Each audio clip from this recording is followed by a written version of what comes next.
আর একটা দোয়া শিখাই দেই, ইনশাআল্লাহ এই দোয়া করলে রিজিক তো বাড়বেই ইনশাআল্লাহ, আপনার যত ঋণ আছে ইনশাআল্লাহ আল্লাহ পাক শোধ করে দেবে। বিশ্বাস করলেন না? এই দোয়া শিখাই দিচ্ছি, এই জন্য আমাকে হাদিয়া দেওয়া দরকার, স্পেশালি আমাকে এখন হাদিয়া দেওয়া দরকার। এটা গুরুত্বপূর্ণ দোয়া শিখাই দিচ্ছি। আলী রাদিয়াল্লাহু আনহু বলেছেন, কোনো ব্যক্তির যদি পাহাড়ের সমানও ঋণ থাকে, এই দোয়া যদি আমল করে আল্লাহ পাক ওই ঋণও শোধ করে দিবেন ইনশাআল্লাহ। ঋণ কেমন জানেন? ওই যে এখন মানুষ ঋণ নিচ্ছে 1 কোটি টাকা ব্যাংক থেকে, 2 কোটি টাকা ব্যাংক থেকে, হ্যাঁ, কত বছর, 10 বছরের জন্য, 20 বছরের জন্য বাড়ি করছে, তাই না? তার ধারণা এমন যে সে মারা গেলে তার ঋণটা কেউ না কেউ শোধ করে দিবেই দিবে, তাই তো?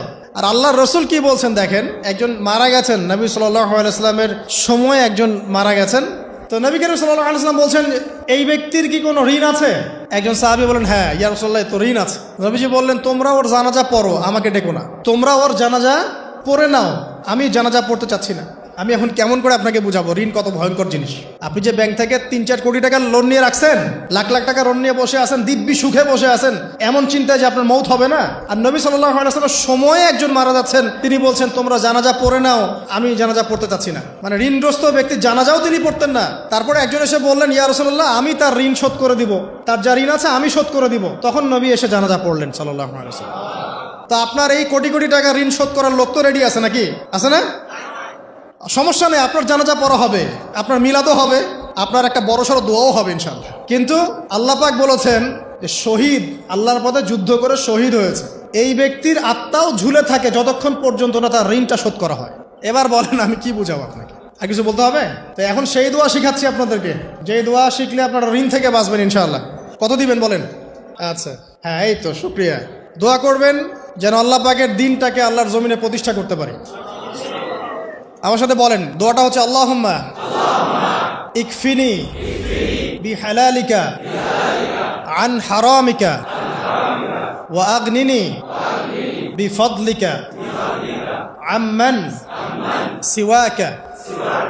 এই দোয়াটা ছোট না, এটা মুখস্থ করবেন, সেজদায় পড়বেন, নামাজের সেজদায় পড়বেন, আত্তাহিয়াতু দরুদ শেষ তারপরে পড়বেন, নামাজ শেষে হাত তুলে করবেন, যখন তখন শেষ রাতটা করবেন, ইনশাআল্লাহ দেখবেন আপনার ঋণ বলতে কিছু থাকবে না ইনশাআল্লাহ। যদি থাকেও, বড় কোনো ঋণ থাকেও, আল্লাহ পাক অন্য কোনো মাধ্যমে এটা শোধ করার ব্যবস্থা করে দিবেন ইনশাআল্লাহ। ইনশাআল্লাহ লালমনিরহাটের 100 একর জায়গায় যত ধান হয়, এতগুলো ধান যদি আপনার আমল নামায় লেখা থাকে, মানে আপনার আমল নামা বলছে তাকদিরে, আপনার তাকদিরে যদি লেখা থাকে যে আপনি 100 একর জমির ধান খাবেন তারপর মরবেন, আছে না লেখা?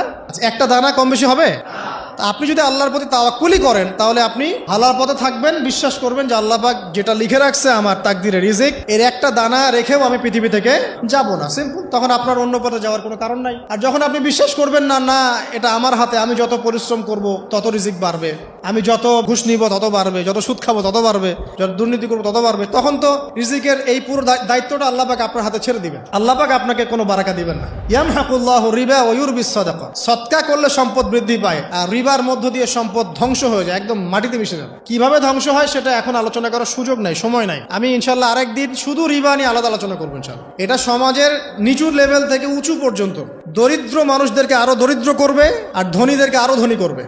সম্পদ এক শ্রেণীর মানুষের হাতে গিয়ে জমা হয়ে যাবে, সবার হাতে সম্পদ এভাবে সার্কুলেট করতে থাকবে না। আর যখন আপনি জাকাত ভিত্তিক অর্থনীতি চালু করবেন, সদকা করবেন, হালালে থাকবেন, ব্যবসা করবেন, তখন সম্পদ এক হাত থেকে আর হাতে ঘুরতে থাকবে। এটা এমনি বুঝবেন না, ইনশাআল্লাহ আরেকদিন বুঝাবো। আসেন, যে দারিদ্রতা দূর করতে চান, সচ্ছলতা চান, কয়েকটা কাজ করেন। এই যে বললাম, 1 নাম্বার সূরাতুল ওয়াকিয়া তেলাওয়াত করেন, 5 ওয়াক্ত নামাজ জামাতে পড়েন, ডেইলি কিছু সময়ের জন্য কোরআন তেলাওয়াত করেন, আর আল্লাহর কাছে রিজিক চান, জিকির বেশি বাড়ায় দেন। পারবেন না ইনশাআল্লাহ?